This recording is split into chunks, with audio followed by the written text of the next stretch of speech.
যে পৃথিবীতে দৈনিক 1,54,000 মানুষ মারা যায়, 1,54,000 মানুষ। এর মধ্যে 1,24,000 মানুষ মারা যায় বেঈমান অবস্থায়। প্রতি সেকেন্ডে 2 জন মানুষ বেঈমান অবস্থায় মারা যায়। সারা পৃথিবীতে প্রতি সেকেন্ডে 2 জন মানুষ বেঈমান অবস্থায় মারা যায়। মানুষ যে কথা বলে, আমরা যে কথা বলি, সবচেয়ে ছোট যেই কথাটা, একটা বাক্য পূর্ণ মুরাক্কাবে মুফিদ, একটা জুমলা, একটা কালাম, এটা দেখা গেছে ছোট্ট একটা জুমলা বলতে সময় লাগে 7.5 সেকেন্ড। অর্থাৎ আমি একটা কথা বলতেছি, আমার একটা কথা বলার সময়ের মধ্যেই 15 জন মানুষ জাহান্নামের আগুনে পুড়ে যাচ্ছে।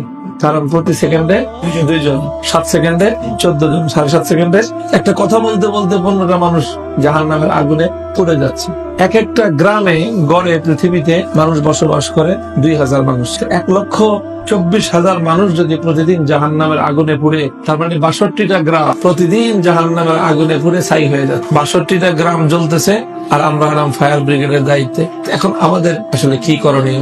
আমাদের উচিত হলো, যেটা আমাদের হৃদয়ের দাউ দাউ করে একটা আগুন ধরা দরকার, সে আগুন হলো দরদের আগুন। আমাদের বাংলাদেশে 16 কোটি মানুষ, এর মধ্যে 14 কোটি হলো মুসলমান, আর বাকি 2 কোটি নাহাদুল্লাহ মুসলিম।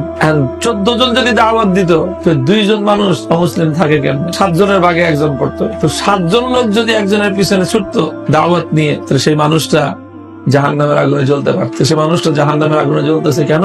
এই 7 জনের দায়িত্ব ছিল তাকে রক্ষা করা। এই 7 জন তো তারা আরামের ঘুম ঘুমাইতেছে, তারা মজা লুটতেছে, আর তারা বলতেছে যে বহু ধর্মের বিচিত্র বাংলাদেশ, এই বৈচিত্র্যের সৌন্দর্য ধরে রাখতে হবে আমাদের, যাতে যে যে ধর্মে আছে ওই ধর্মে থাকে।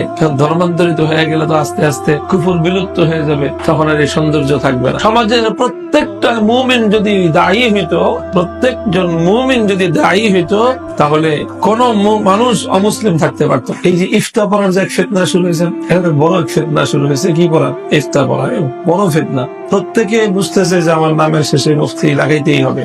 এটা চাকরির জন্য দরকার, বিয়ে শাদীর জন্য দরকার, যাই কিছুর জন্য।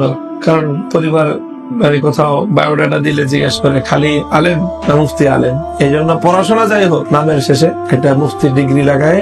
এই যে ব্যাপক ভাবে সব ইফতার পড়তেছে, অথচ আমলে গিয়ে এটা তেমন কোনো প্রয়োজনীয়তা দেখা যাচ্ছে না অধিকাংশের জীবনে। এই মানুষগুলো যদি তারা দাওয়াতের উপর পড়াশোনা করে নিজেদেরকে আরেকটু প্রস্তুত করে এই কাজে যদি নামতো, তো উম্মতের বড় ফায়দা হয়ে যেত। তো যেই সরিষা দিয়ে ভূত ছাড়াবো, ওই সরিষার মধ্যে তো ভূত। যে ওলামাদের